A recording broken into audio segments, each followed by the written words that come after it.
నా ప్రాణానికి ప్రాణమైన తెలుగు ప్రేక్షక దేవుళ్ళందరికీ నమస్కారం. మొన్న రాబిన్హుడ్ ప్రీ రిలీజ్ ఈవెంట్లో అనుకోకుండా డేవిడ్ వార్నర్ మీద నా నోట్లోంచి ఒక మాట దొర్లింది. ఈ డేవిడ్ వార్నర్ నిన్ను క్రికెట్ ఆడవయానంటే అంటున్నాడు. దొగ్గమ్ముడాడు మామూలుడు కాదండి వీడు. ఏ వార్నర్ బి వార్నింగ్. ఈ డేవిడ్ వార్నర్ నిన్ను క్రికెట్ ఆడవయానంటే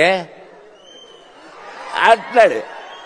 దొగ్గమ్ముడాడు మామూలుడు కాదండి వీడు. ఏ వార్నర్ బి వార్నింగ్.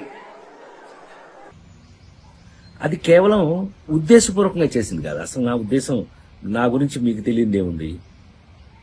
ఆ ఫంక్షన్కి వచ్చే ముందు మేమందరం కలిసి ఉన్నాం.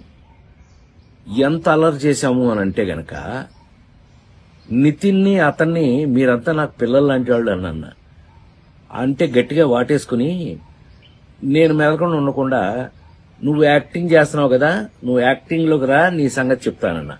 అంటే అతను అన్నాడు, మీరు క్రికెట్లోకి రండి, మీ సంగతి చెప్తానన్నాడు. ఇలా మ్యాక్సిమం అల్లరి చేసాము. అల్లరి చేసి ఆ ఫంక్షన్కి వచ్చాము. ఏది ఏమైనా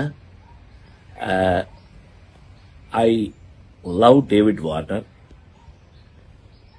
I love his cricket. David Warner love our films, love our acting. So మేము నాకు తెలిసి ఒకళ్ళకి ఒకళ్ళం బాగా క్లోజ్ అయిపోయాం. ఏది ఏమైనా ఈ జరిగిన సంఘటన మిమ్మల్ని ఏదైనా మనసు బాధ పెట్టున్నట్టయితే ఎవరినైనా తెలియకుండా, నేను నిజంగా ఉద్దేశపూర్వకంగా అన్నది కాదు కాబట్టి, అయినా కూడా ఐ ఫీల్ వెరీ సారీ. నేను మీ అందరికీ సారీ చెప్తున్నాను. అలాంటిది ఇంకెప్పుడు జరగకుండా చూసుకుందాం. కానీ 28వ తారీఖున రాబిన్హుడ్ సినిమా మాత్రం తప్పకుండా చూడండి, మా అందరి కోసం.